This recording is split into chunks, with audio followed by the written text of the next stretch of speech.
কালিৰ পৰা আৰম্ভ হ'ব নৱৰাত্ৰি বাসন্তী পূজা নৱৰাত্ৰি এই 9টা দিন আমি কি ধৰণে সহজভাৱে মাক পূজা প্ৰাৰ্থনা কৰি আমাৰ জীৱনত যিখিনি দুখ কষ্ট হৈছে সেইখিনি আঁতৰাবৰ বাবে প্ৰাৰ্থনা কৰিব পাৰোঁ প্ৰথমতে আগদিনাখনে আপোনালোকে নিজৰ ঘৰটো চাফ চিকুণ কৰি ল'ব আৰু ইয়াৰ পিছত পিছদিনাখনে প্ৰথমতে কোনোবাই যদি ঘট স্থাপন কৰিছে তো ভাল কথা আৰু যদি কোনোবাই ঘট স্থাপন কৰা নাই তেতিয়াহ'লেও কোনো কথা নাই বাৰু আপোনালোকে নিজৰ থাপনাত বা মন্দিৰত মাক স্মৰণ কৰি প্ৰথমতে চাকি গছ জ্বলাই ল'ব আৰু ঘিৰ চাকি জ্বলালে ভাল আৰু নোৱাৰিলে তেলৰো জ্বলাব পাৰে তাত আপোনালোকে দুটা লং দিব যেহেতুকে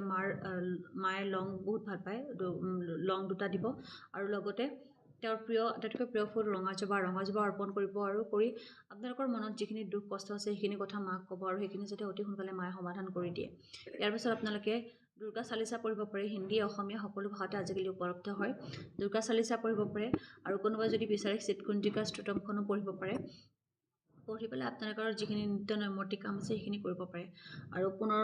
যদি কোনোবাই সোনকালে অফিচৰ পৰা আহি পায় গধূলিও আপোনালোকে মাক পূজা আৰাধনা কৰিব পাৰে আচলতে পুৱাৰ ভাগতকৈ ৰাতিৰ যিখিনি পূজা কৰিব পাৰি সেইখিনি আটাইতকৈ বেছি ফলদায়ী বুলি কোৱা হয় তথাপিও যাৰ যেনেকৈ সময় মিলে সেইখিনি সময়ৰে মাক এই ধৰণে সহজভাৱে পূজা কৰিব পাৰে মায়ে আপোনাৰ যিখিনি কষ্ট আছে সেইখিনি নিশ্চয় বুজি পাব আৰু আপোনাৰ সমস্যা সমাধান হোৱাত নিশ্চয় সহায় কৰিব